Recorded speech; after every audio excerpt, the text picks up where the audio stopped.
শিক্ষকরা কতটা নির্যাতনের শিকার হলে আজকের এই মানববন্ধনে তারা দাঁড়ায়। আমরা কথা বলবো, এখানে আরো একজন রয়েছে সহকারী শিক্ষিকা, তিনিও এখানে এসেছেন, দাতা পরিবারের সদস্য, তিনিও এখানে এসেছেন। আমরা তার সঙ্গে কথা বলবো। আপনি কেন আজকে এখানে দাঁড়িয়েছেন? আমার বাবা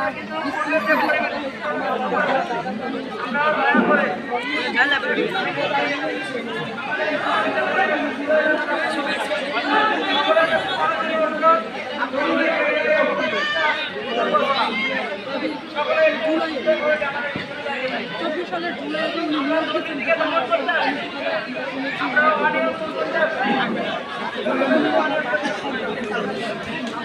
দর্শক, আপনারা শুনলেন যে একজন দাতা পরিবারের সদস্য এখানে এসেছে। মানুষ